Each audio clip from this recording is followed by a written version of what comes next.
The morning sun bounced off the polished storefronts of Rodeo Drive as Maya walked down the famous street. She wasn't used to this part of town, with its fancy cars and people dressed like they just stepped out of magazines. But today was special. It was her little sister's birthday next week, and Maya wanted to find something truly special for her. Maya glanced down at her outfit, just regular blue jeans and a plain white t-shirt. Her curly hair was pulled back in a simple ponytail, and she wore the small gold earrings her grandmother had given her years ago. Nothing fancy, nothing flashy. That was Maya's style, simple and comfortable. What people couldn't see when they looked at Maya was that 6 months ago she had married Raj, one of the richest tech company owners in the country. Their wedding had been small and private, just the way they both wanted. Maya had chosen to keep her normal life as much as possible. She still drove her old car sometimes, still worked at the community center 3 days a week, and still shopped at the same stores she always had. "Your money, not mine," she often told Raj with a laugh when he suggested buying her expensive things. "I fell in love with you, not your bank account." Maya paused outside the boutique called Elegance. She'd never been inside before. Through the spotless windows, she could see clothes in all colors hanging perfectly on racks. A crystal chandelier sparkled overhead, and the salespeople inside wore all black, looking serious and important. Lisa would love something from here, Maya thought, remembering how her sister had pointed out this store in a magazine. Taking a deep breath, she pushed open the heavy glass door and stepped inside. The cool air hit her face as the door closed behind her. The store smelled like expensive perfume and fresh flowers. Soft classical music played from hidden speakers. Maya felt a little out of place, but reminded herself that she had every right to be there. "Can I help you?" asked a thin woman with straight blonde hair, her eyes quickly moving up and down Maya's outfit. "I'm just looking around," Maya replied with a smile. "It's my sister's birthday soon." The woman nodded but didn't smile back. "Let me know if you need anything," she said before walking away. Maya moved slowly through the store, touching the soft fabrics and looking at price tags that made her eyes widen. She'd never spent that much on clothes before, even now that she could afford it. But Lisa had always dreamed of owning something from this place. Near the back of the store, Maya found a beautiful silk scarf with blue and purple flowers. Lisa's favorite colors. She picked it up carefully, feeling how light and smooth it was in her hands. This would be perfect, she thought, imagining her sister's face lighting up when she opened it. As Maya held the scarf, she noticed 2 saleswomen watching her and whispering. She tried to ignore them, focusing instead on finding a matching wallet or purse to go with the scarf. Then she saw it, a small blue leather bag that would match the scarf perfectly. But it was behind the glass counter. Maya walked over, waiting patiently as the saleswoman finished helping another customer, a thin white woman in an expensive-looking dress. When it was finally her turn, Maya pointed to the blue bag. "Excuse me, could I see that one, please?" The saleswoman looked at Maya, then at her simple clothes. "That's $850, she said loudly, as if Maya couldn't read the price tag herself. "Yes, I can see that. I'd still like to look at it, please." The saleswoman hesitated but then slowly took out the bag and placed it on the counter, watching Maya carefully as if she might run off with it. Maya examined the bag, turning it over in her hands. The leather was butter soft, and the stitching was perfect. Lisa would absolutely love it. She smiled to herself, already imagining the birthday celebration. "I'll take this and the blue floral scarf over there," Maya said, reaching for her wallet. What happened next would change everything, but right now, Maya was just a woman buying a birthday gift for her beloved sister, unaware of the storm that was about to break. Maya stood at the counter with the beautiful blue bag in her hands and pointed to the silk scarf across the store. "I'd like that scarf too, please." The saleswoman didn't move. Instead, she looked over Maya's shoulder and nodded slightly. Maya felt someone walk up behind her and turned to see an older woman with sharp eyes and hair pulled back so tight it looked painful. "I'm the manager," the woman said, not bothering to introduce herself by name. "Is there a problem here?" "No problem at all," Maya replied with a smile. "I'm just buying this bag and that blue scarf for my sister's birthday." The manager looked Maya up and down slowly, taking in her simple white t-shirt, worn jeans, and basic sneakers. Her eyes lingered on Maya's natural hair and the small, worn purse hanging from her shoulder. "May I ask how you plan to pay for these items?" the manager asked, her voice sweet but her eyes cold. Maya blinked, surprised by the question. "With my credit card, of course." The manager and saleswoman exchanged looks. The store had gone strangely quiet. Maya noticed other customers watching the scene unfold, some with uncomfortable expressions, others with plain curiosity. "Perhaps," the manager said, taking the blue bag from Maya's hands and placing it back behind the glass counter, "you might be more comfortable shopping somewhere else. We have certain standards here at Elegance." Maya's cheeks grew warm. She knew exactly what was happening, but asked anyway, "What do you mean by standards?" The manager's smile didn't reach her eyes. "Our items are quite expensive. The bag you were holding costs more than some people make in a week. We cater to a certain type of clientele who are accustomed to luxury goods." Maya stood her ground. "I'm aware of the price, and I'm perfectly able to pay it."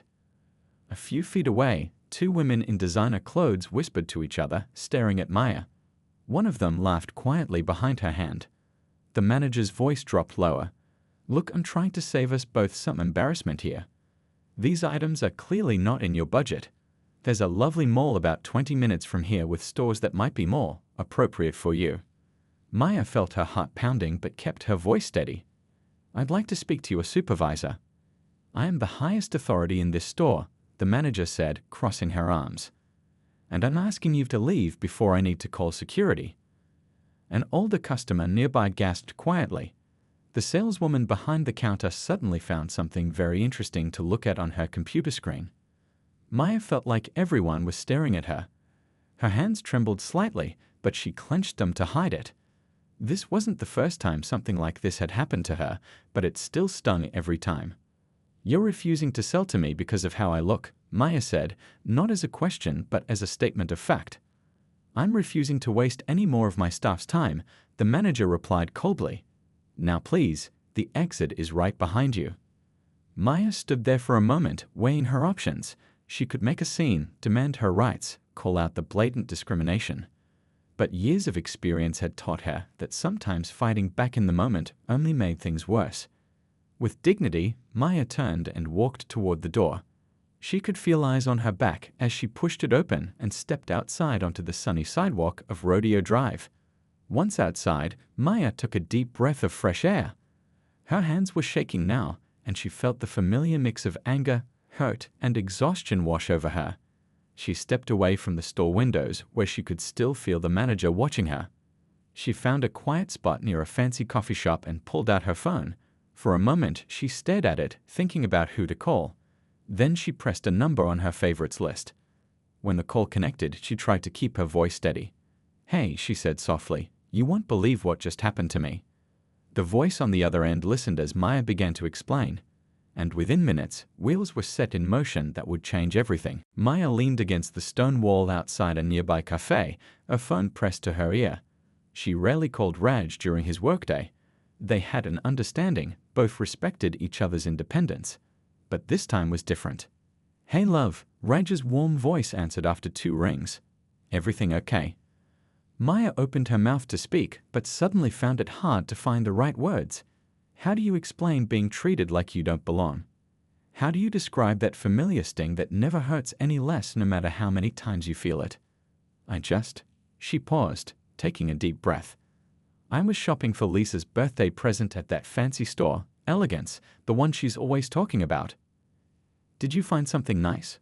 Raj asked, but then his tone changed as he sensed something in her voice.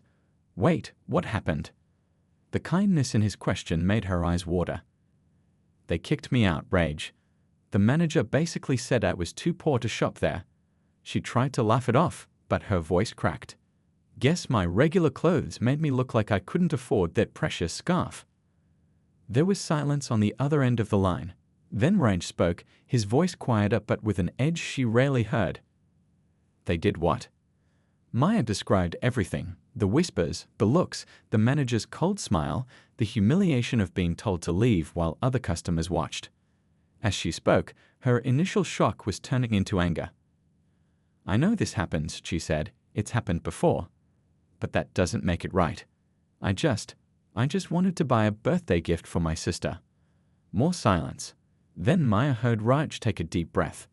"Where are you right now?" he asked. "Still on Rodeo Drive, sitting outside that coffee place with the blue awning." "Stay there," Raj said. "Give me an hour." "Raj, you don't need to." "Maya," he interrupted gently. "I know you can fight your own battles. You're the strongest person I've ever met. But sometimes it's okay to let someone else fight alongside you." Maya felt tears threatening again, but this time they weren't from hurt. "What are you planning to do?" "Nothing you wouldn't approve of," Raj promised. "Just trust me on this one." After they hung up, Maya ordered herself a small coffee and found a table where she could sit and think. Part of her wanted to just go home and forget the whole thing. Another part wanted to march back into that store and demand respect. Neither option felt quite right.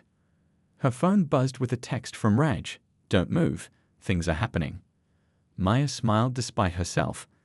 Her husband wasn't a shouter or a fighter. He was a chess player, always thinking 5 moves ahead. Whatever he was planning, it wouldn't be simple revenge. As she waited, Maya watched people stroll by on the famous street. Women with shopping bags worth more than some people's monthly rent. Men in suits that cost thousands, and then regular tourists too, taking pictures and peering into windows of stores they'd probably never enter. The world was divided in so many invisible ways. Lines drawn between who belonged and who didn't. Who was welcome and who wasn't. Maya had spent her life crossing those lines, never quite fitting neatly into the boxes people tried to put her in. When she married Raj, some people assumed she was after his money. They couldn't understand that she fell in love with the man who stayed up late, helping his younger cousins with math homework, who remembered every employee's birthday, who still used the same worn wallet his father had given him for graduation. Maya checked her watch. 50 minutes had passed since her call with Raj. She finished her coffee and stood up, smoothing down her simple white t-shirt. Whatever was coming, she would face it with the same dignity she'd always carried. Maya didn't need fancy clothes or jewelry to know her own worth. Her phone buzzed again. Another text from Raj. "Look to your left." Maya turned her head and gasped softly at what she saw coming down Rodeo Drive. Maya's eyes widened as a gleaming black Rolls-Royce glided down Rodeo Drive like a silent panther. The luxury car moved slowly through the busy street, drawing attention from everyone around. Sunlight bounced off its polished surface as it pulled up to the curb right in front of Maya. People on the sidewalk stopped to stare. A group of tourists quickly raised their phones to take pictures of the impressive vehicle. Even in this neighborhood of wealth and luxury, a Rolls-Royce Phantom commanded attention. The uniformed driver stepped out and walked around to open the back door. But instead of Raj stepping out as Maya expected, the driver simply stood at attention beside the open door and nodded respectfully toward her. Maya's phone buzzed with another text. "Your carriage awaits, my lady. Driver will explain everything." She walked toward the car, feeling strangely nervous despite knowing it was meant for her. The driver smiled warmly. "Mrs. Patel," he said quietly, using her married name. "Your husband asked me to assist you today. My name is Thomas." Maya glanced back at the coffee shop where she'd been sitting. Several people were openly watching now, whispering to each other and pointing at the car. "What exactly is the plan here, Thomas?" Maya asked. Thomas leaned closer so only she could hear. "Mr. Patel has made several calls. A reporter from Fashion Weekly is meeting us in 15 minutes. Mr. Patel's lawyer is already on her way. And Mr. Patel himself will join shortly." He smiled. "But first, he thought you might want to change." Thomas gestured to the car's backseat where Maya spotted a garment bag laid carefully across the leather seats. "Mrs. Patel," Thomas added with a twinkle in his eye, "your husband said to tell you that sometimes making a point requires a costume change." For the first time since the incident, Maya laughed. That sounded exactly like something Raj would say, playful but meaningful. She slid into the luxurious backseat, and Thomas closed the door behind her. Inside the car, Maya unzipped the garment bag to find a simple but elegant black dress. Not flashy or over the top, just beautifully made with perfect tailoring, exactly her style. There were also a small jewelry box containing the pearl earrings Raj had given her on their first anniversary and a pair of comfortable but stylish black heels. A note in Raj's handwriting read, "Still you, just dressed for battle. Your choice if you want to wear it. Love you either way." While Maya changed behind the car's privacy divider, Thomas drove to a quiet side street where they wouldn't attract as much attention. Maya appreciated how Raj had thought this through, giving her privacy, giving her a choice, not making assumptions. As she slipped on the dress, Maya thought about what Raj was planning. This wasn't about showing off their wealth. This was about something more important, dignity and respect. When Maya was ready, Thomas drove back toward Rodeo Drive. Through the window, Maya spotted two more luxury cars pulling up near Elegance. From one stepped a woman in a sharp business suit carrying a leather briefcase, must be the lawyer. From another came a man with a camera and a woman with a notepad, the reporters. Thomas parked directly in front of the boutique, impossible to miss. Before he could come around to open her door, Maya's phone rang. It was Raj. "Are you okay with this?" he asked immediately. "If you want to just go home, we can. This is your call." Maya looked out at the boutique where just an hour ago she'd been humiliated and dismissed. Through the window, she could see the manager who had kicked her out, now watching the growing spectacle outside with a confused expression. "I'm not doing this for revenge," Maya said slowly. "I know," Raj replied. "You're doing it so the next person who walks in there wearing jeans and a t-shirt gets treated with respect." Maya took a deep breath. "Where are you?" 2 minutes away." "I'll wait for you," she said, making her decision. "We'll do this together." As Maya watched, a small crowd began to gather outside the boutique. The stage was set. Soon she would walk back through those doors, not as a woman to be dismissed, but as a force to be reckoned with. A sleek silver Tesla pulled up behind the Rolls-Royce, and Raj stepped out wearing his usual work clothes, nice but not flashy. No designer labels or expensive watch, just a well-fitting suit and the same warm smile that had first caught Maya's attention 3 years ago at a community fundraiser. Thomas opened Maya's door, and she stepped onto the sidewalk in her simple black dress. Raj walked over and took her hand, squeezing it gently. "You look beautiful," he said quietly. "I would have been fine in my jeans," Maya replied with a small smile. "I know. That's why I love you." Together, they turned to face the boutique. Word had already spread along Rodeo Drive that something interesting was happening. Shoppers paused to watch, and people in nearby stores peered through windows. The lawyer and reporter stood nearby, waiting for Maya's signal. Through the glass front of Elegance, Maya could see the manager who had kicked her out. The woman was now frantically whispering to other staff members, her eyes darting repeatedly to the growing scene outside her store. She had clearly noticed the luxury cars and the small crowd forming. "Ready?" Raj asked. Maya nodded, taking a deep breath. With her head held high, she walked toward the boutique doors, Raj by her side. The lawyer and reporter followed a few steps behind. Thomas stood respectfully by the Rolls-Royce, watching over the scene. As Maya pushed open the heavy glass door for the second time that day, a hush fell over the store. The same classical music still played softly in the background, but now it felt like the soundtrack to something much more dramatic. The manager rushed forward, her previous coldness transformed into a desperate smile. "Welcome back to Elegance," she gushed, her eyes flicking between Maya, Raj, and the impressive group behind them. "There seems to have been a misunderstanding earlier. We would be delighted to help you find whatever you're looking for today." Maya looked directly into the woman's eyes.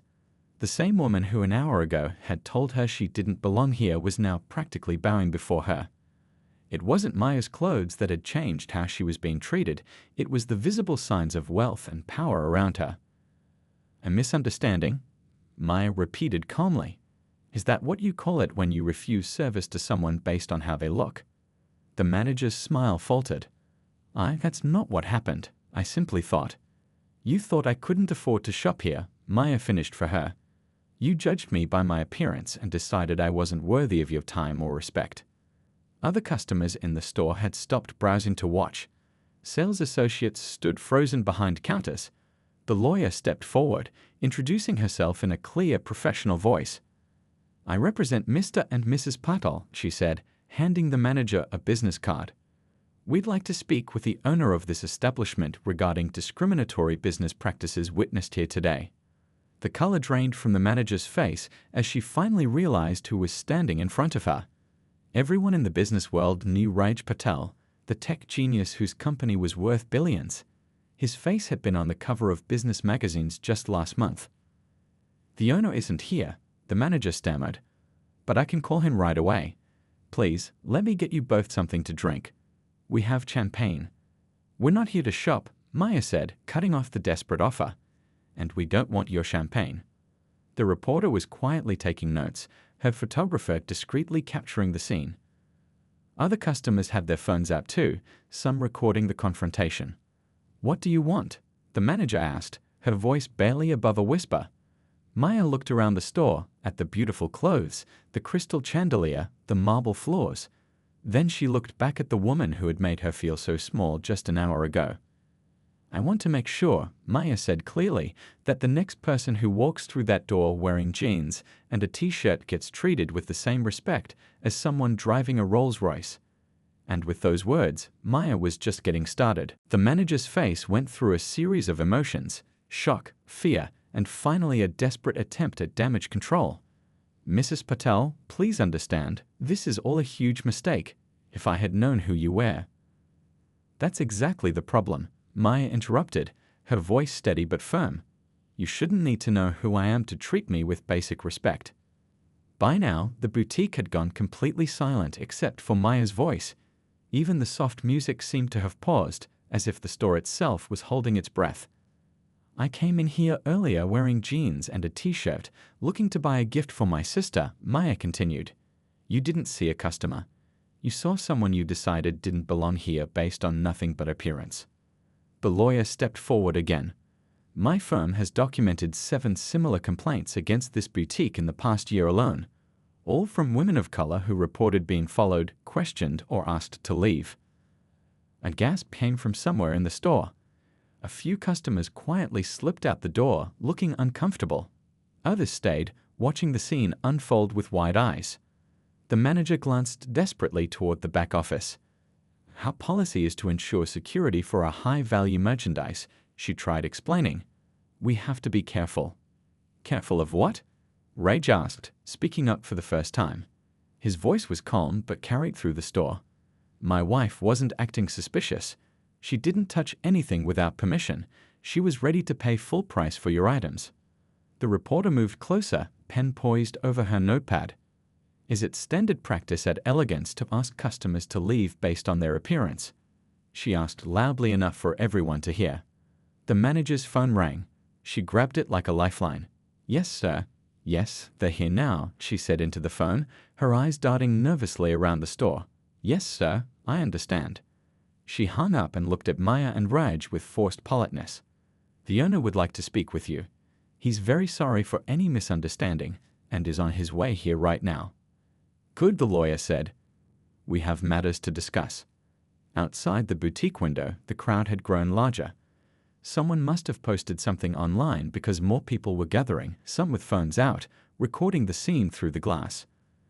Thomas still stood respectfully by the Rolls-Royce, occasionally answering questions from curious onlookers. Maya walked slowly around the store, aware of everyone watching her. She stopped at the display where the blue silk scarf she had admired earlier was arranged.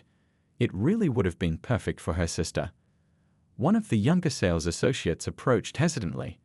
"That scarf would look beautiful on you," she said quietly, glancing nervously at the manager who was now deep in conversation with the lawyer. Maya smiled at the young woman.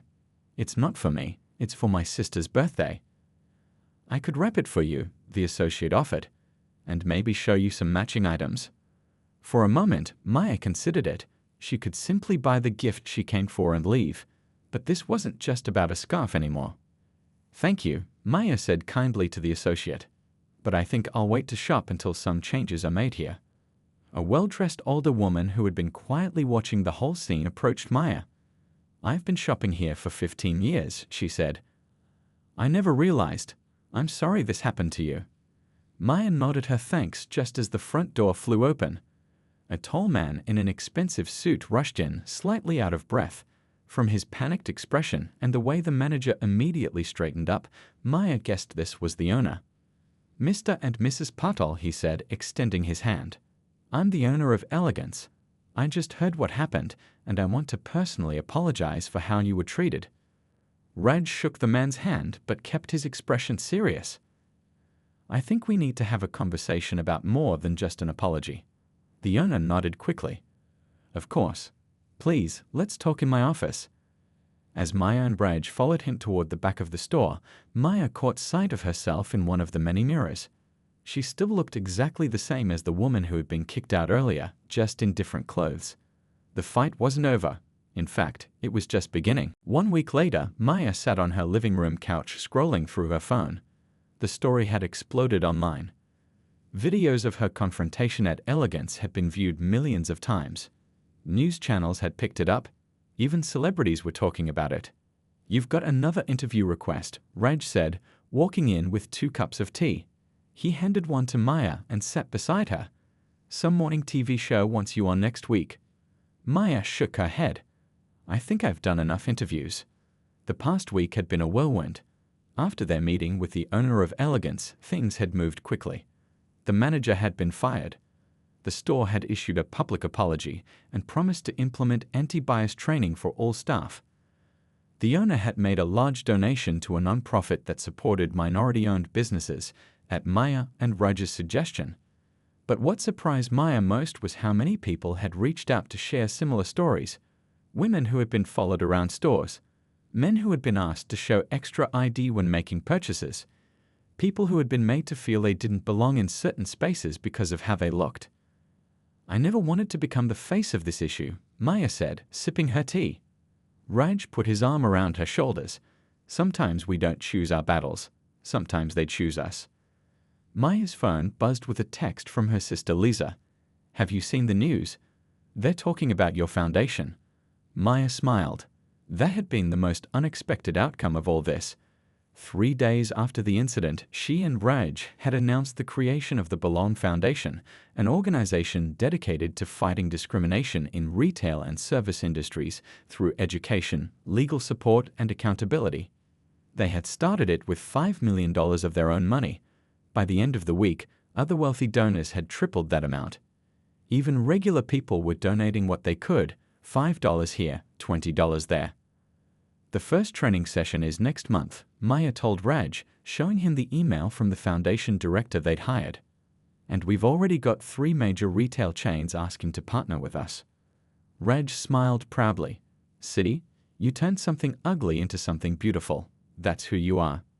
The doorbell rang. It was Lisa coming over for her birthday dinner. Maya hugged her sister tightly. Happy birthday. Come in, I've got your present. Lisa followed Maya to the dining room where a small pile of wrapped gifts waited. These all for me? Lisa asked, eyes wide. Well, this one's special, Maya said, handing her sister a beautifully wrapped box. Lisa tore off the paper and opened the box. Inside was a stunning blue silk scarf, not from Elegance, but from a small boutique owned by a black woman that Maya had discovered just 2 days ago. It's beautiful, Lisa gasped, wrapping it around her neck. There's something else, Maya said, handing her sister a smaller package. Inside was a business card with Lisa's name on it and the words Youth Program Director, Belong Foundation. Lisa looked up, confused. What's this? A job offer, Maya explained. You've been saying you want work that means something. This foundation needs someone who understands young people, who can talk to them about self-worth and belonging. I thought of you immediately. Lisa's eyes filled with tears as she hugged her sister. I don't know what to say. Say yes, Raj suggested, walking in with a cake. Later that night, after Lisa had gone home and Raj had fallen asleep, Maya stood by their bedroom window looking out at the city lights. Her phone kept buzzing with notifications, more comments, more shares, more people joining the conversation she had started. She thought about the manager who had kicked her out, about the owner scrambling to fix the damage, about all the people who had reached out with their own stories. One small moment of discrimination had turned into something much bigger than herself. Maya knew the problem wouldn't be solved overnight. Changing hearts and minds took time. But for the first time, she felt like she had found her purpose, not just as Raj's wife or Lisa's sister, but as herself. Maya, the woman who had walked into a store in jeans and a t-shirt and walked out determined to change the world. Sometimes the most powerful thing you can do is simply refuse to be made small. And Maya would never allow anyone to make her feel small again.